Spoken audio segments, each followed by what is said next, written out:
কেটে গেছে শঙ্কা, দূর হয়েছে সকল অনিশ্চয়তা। বিশ্বকাপের আগে লিওনেল মেসিকে নিয়ে দারুণ এক সুখবর দিলেন কোচ লিওনেল স্কালোনি। শুধু মেসি নয়, আর্জেন্টাইন স্কোয়াড নিয়েও দিলেন চাঞ্চল্যকর তথ্য। মেসি মার্টিনেজদের প্রীতি ম্যাচে দেখা যাবে কিনা তা নিয়েও চমকে ভরা খবর জানালেন স্কালোনি।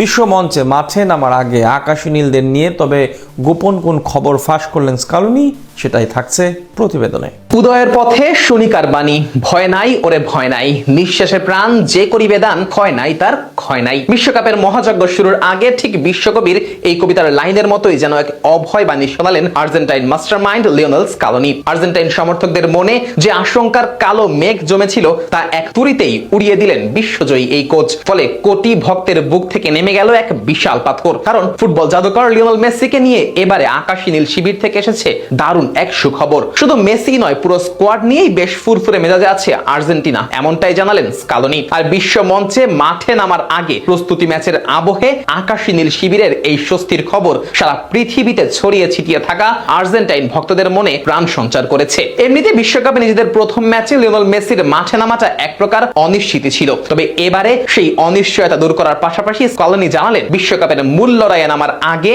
গা গরমের ম্যাচেও অল্প সময়ের জন্য হলেও দেখা যাবে এলেনটেনকে। আর হ্যামস্ট্রিং এর চোট থেকে সেরে ওঠার পথে থাকা এই মহা তারকাকে নিয়ে স্কালোনির দেওয়া এই বার্তা আর্জেন্টিনার শিবিরে বইয়ে দিয়েছে স্বস্তির হাওয়া। অথচ কিছুদিন আগে দৃশ্যপট ছিল সম্পূর্ণ ভিন্ন, কেননা গত 24শে মে ইন্টার মায়ামির হয়ে মাঠের লড়াইয়ে নেমেছিলেন মেসি। ম্যাচের 73তম মিনিটে একটি ফ্রি কিক নেওয়ার পরপরই হঠাৎ থমকে যান তিনি। নিজের বাঁ উরুর পেশি হাত দিয়ে চেপে ধরেন আর্জেন্টাইন এই অধিনায়ক। পরের কিছুটা সময় তাকে বেশ অস্বস্তিতে ভুগতে দেখা যায়। সে সময় ঠিকমতো দৌড়াতেও পারছিলেন না তিনি। এক পর্যায়ে নিজেই ডাগ আউটের দিকে বদলির ইশারা করেন এবং মাঠ থেকে বিদায় নেন তিনি। আর ম্যাচের পর ইন্টার মায়ামি এক আনুষ্ঠানিক বিবৃতিতে জানিয়েছিল মেসির বাম হ্যামস্ট্রিং এর অতিরিক্ত চাপের কারণে পেশিতে ক্লান্তিজনিত সমস্যা দেখা দিয়েছে। তিনি কবে নাগাদ পুরোদমে মাঠের লড়াইয়ে ফিরতে পারবেন তা সম্পূর্ণ নির্ভর করবে তার ট্রিটমেন্ট ও শারীরিক অগ্রগতির উপর। আর মায়ামির এই বিবৃতির পর থেকেই বিশ্বজুড়ে ছড়িয়ে থাকা কোটি কোটি ফুটবল ভক্তের মনে ভীতির সঞ্চার হয়। তবে সেই সমস্ত শঙ্কা আর উৎকণ্ঠার মেঘ কেটে গেল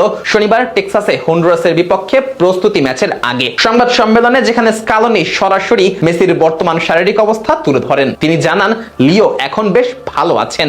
শুক্রবার দলের অনুশীলনের একটি বড় অংশে সে বাকিদের সঙ্গে অংশ নিয়েছে, যা অত্যন্ত ইতিবাচক একটি দিক। এর মানে হলো মেসি এখন আর পুরোপুরি আলাদা কোনো রিহ্যাব বা একক অনুশীলন করছেন না, বরং দলের মূল স্রোতের সঙ্গেই মিশে গেছেন এবং দিন দিন তার শারীরিক অবস্থার দারুণ উন্নতি ঘটছে। স্কালোনি আরো ইঙ্গিত দিয়েছেন যে বিশ্বকাপের আগের দুটি প্রীতি ম্যাচই হয়তো কিছু সময়ের জন্য মাঠে দেখা যেতে পারে মেসিকে। চোট থেকে ফেরার পর হুট করে পুরো ম্যাচ খেলিয়ে কোনো ঝুঁকি নিতে চায় না দল। তাই হন্ডুরাসের বিপক্ষে প্রথম ম্যাচে হোক কিংবা তার পরের ম্যাচে অল্প কিছু সময়ের জন্য হলেও ক্যাপ্টেনকে মাঠে নামিয়ে তার ম্যাচ ফিটনেস ও মাঠের বোঝাপড়াটা ঝালিয়ে নিতে চান কোচ। আর অধিনায়কের এই দ্রুত সুস্থ হয়ে ওঠা যে পুরো দলের আত্মবিশ্বাস এবং মনোবলকে শত গুণ বাড়িয়ে দিয়েছে তা আর বলার অপেক্ষা রাখে না। উল্লেখ্য যে হন্ডুরাসের বিপক্ষে শনিবারের ম্যাচের পর আগামী মঙ্গলবার আইসল্যান্ডের মুখোমুখি হবে আর্জেন্টিনা। আর এই দুটি প্রস্তুতি ম্যাচই স্কালোনির জন্য দলের গভীরতা এবং কৌশল পরখ করে নেওয়ার চূড়ান্ত এক সুযোগ।